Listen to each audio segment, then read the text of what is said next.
Today we are making chocolate cake that will leave those who taste it wowed and amazed.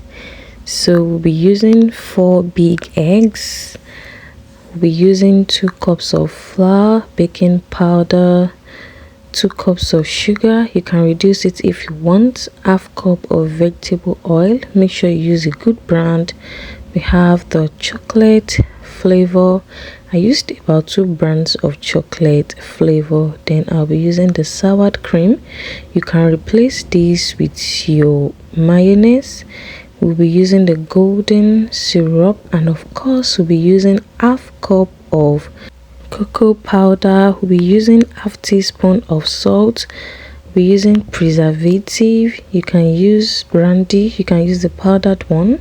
If you don't take alcohol, you can use the powdered one. We'll be using our classic Nescafe, and then we'll be using our espresso Nescafe as well. Then of course we're going in with some chocolate bars just for some extra yumminess. And make sure the eggs you are using are fresh big egg. So for a start, you get a bowl and sieve your flour. Make sure you sieve your flour about 2 to 3 times.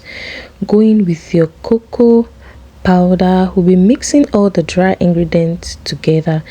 Going with your salt. You can use any salt of choice, but make sure it is the soft one.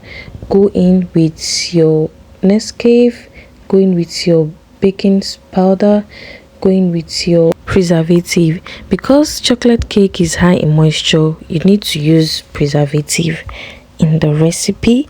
So mix that together. I like to mix with my hands because my hand does a better job, but you can use your spatula as well if you don't want to use your hand.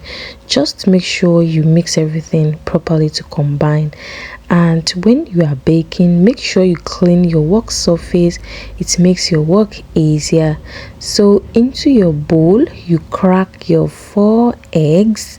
Mind you need to be careful so you don't get all the shell into your bowl. After cracking your eggs, give that a good mix with your whisk. For this recipe, you don't need any special mixer. You just need your hand whisk. Going with your sugar, going with vegetable oil. Vegetable oil and sugar goes well together. After mixing that properly together, you can go in with your flavor. At this point, we'll be using 1 tablespoon of chocolate flavor. So remember I told you that I'll be using 2 different types.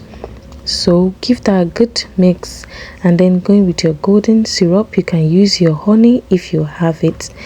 Then I'll be adding my chocolate flavor air as well. I use 2 different types of it. Then you can use your browning as well. You can use just half teaspoon of browning. Also going with half cup of your sour cream or your mayonnaise if you want. Give that a good mix together, and all our wet ingredients are ready. When you want to use your chocolate bars, make sure you use the double boiling method to melt it properly.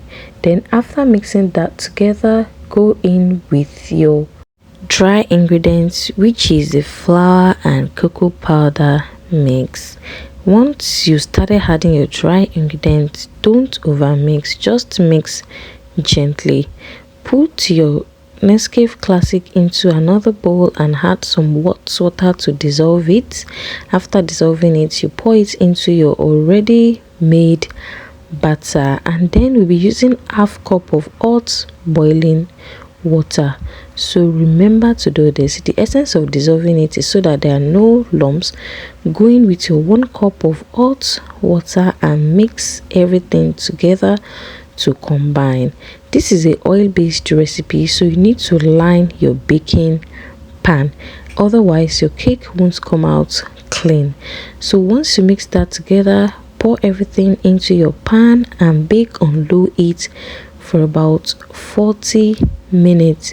Once you lower your oven, depending on your oven type, just make sure you are able to control the temperature. It's better to bake on low heat than to bake on high heat and then your cake comes out burnt and not moist. Can you see the way I'm mixing gently? This is to make it moist and fluffy. don't over mix once you added your dry ingredients. This is the secret to baking. This is what I've been using and it has worked for me for a long time. And another thing about cake is that if you are not using it immediately, you make sure you wrap it in your cling film once it has cooled down for about 5 to 10 minutes, and then when you are ready you can bring it out for use. I usually measure my batter into my pan because you don't want to overfill the pan. You need to give room for it to rise. So make sure the batter is just like half of your pan size. This is a size 20 centimeter pan, approximately 7 inches. So I baked that, and guys, just look at how nice and yummy this cake is. I wrapped it because I'm not using it immediately and it came out so yummy and nice.